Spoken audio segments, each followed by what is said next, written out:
মূলা আনতে বলছিলাম, এটা নাকি মূলা। আল্লাহ জানে এটা কি ধরনের মূলা। কি বলছে এটা কোন দেশি? কোরিয়ান। কোরিয়ান। ভাবছি যে মূলার আজকে চিংড়ি মাছ দিয়ে রান্না করব, আর হচ্ছে কই মাছ দিয়ে কই মাছ ভুনা। তো এটা কেটে দেন, এটা মনে হয় আমি কাটতে পারবো না, কি কি অদ্ভুত।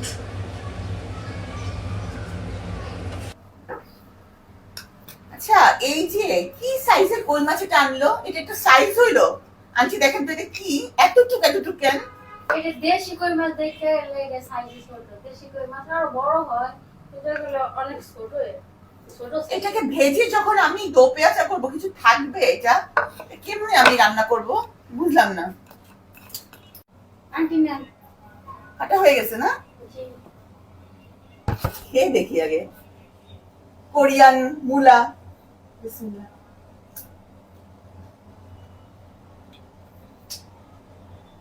হুম, অনেক ঝাঁজ। এটা সরাসরি রান্না করা যাবে না, হালকা ভাপ দিয়ে পানি ফেলে তারপর করতে হবে। মূলা সিদ্ধ হতে হতে আমি কই মাছ ভাজা করে ফেলছি, কিন্তু ভাজার পর এটা আরো ছোট হয়ে গেছে। মানে কি অবস্থা এগুলার, দেখছেন আন্টি? এগুলা কি এত ছোট কেন? মানে পেঁয়াজ কুচি কই, এটা কথা আছে না, কইয়ের তেলে কই ভাজা, কিন্তু একটু তেল তো দেওয়াই লাগবে, না হলে রান্নাই হবে না। পেঁয়াজ কুচি ও পাইছি।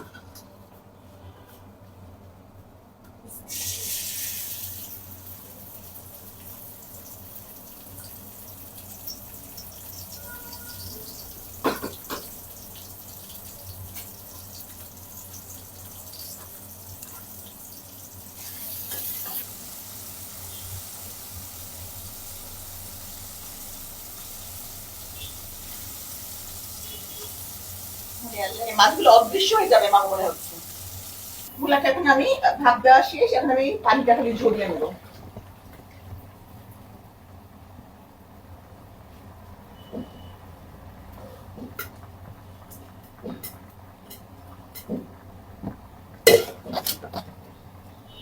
অনেক চিংড়ি মাছের গন্ধটা নালে চলে যায়।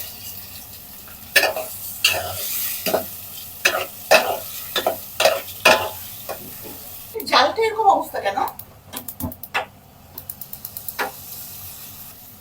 এখন এই বিখ্যাত বিলাতি মূলা।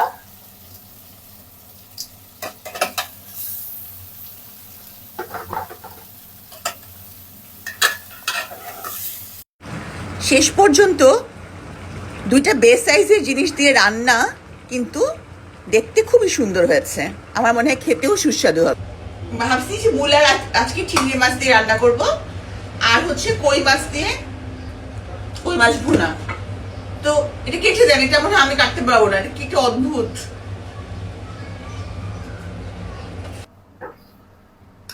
আচ্ছা, এই যে কি সাইজের কই মাছ এটা আনলো, এটা একটা সাইজ হইলো।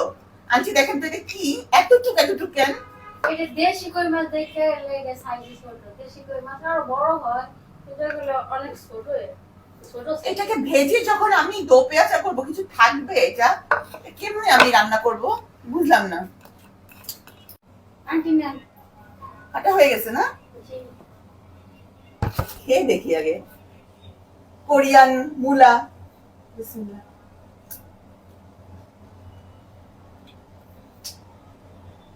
হুম, অনেক ঝাঁজ। এটা সরাসরি রান্না করা যাবে না, হালকা ভাপ দিয়ে পানি ফেলে তারপর করতে হবে। মূলা সিদ্ধ হতে হতে আমি কই মাছ ভাজা করে ফেলছি, কিন্তু ভাজার পর এটা আরো ছোট হয়ে গেছে। মানে কি অবস্থা এগুলার, দেখছেন আন্টি?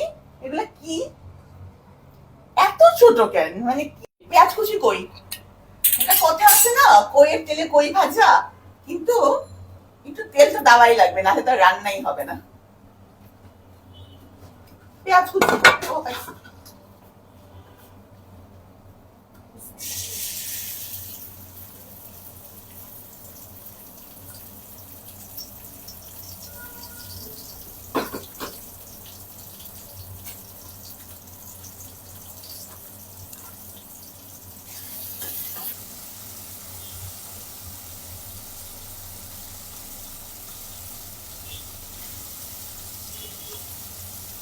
এই মাছগুলো অদৃশ্য হয়ে যাবে আমার মনে হচ্ছে। মূলাটা এখন আমি ভাত দেওয়া শেষ, এখন আমি পানিটা খালি ঝরিয়ে নেবো।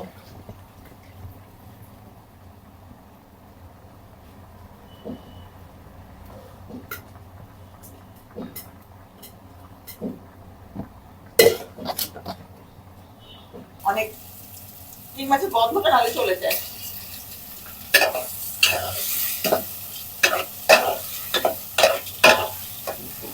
জালটা এরকম অবস্থা কেন? এখন এই বিখ্যাত বিলাতি মূলা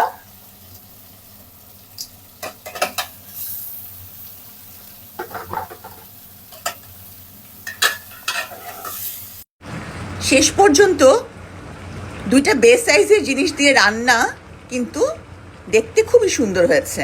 আমার মনে হয় খেতেও সুস্বাদু হবে।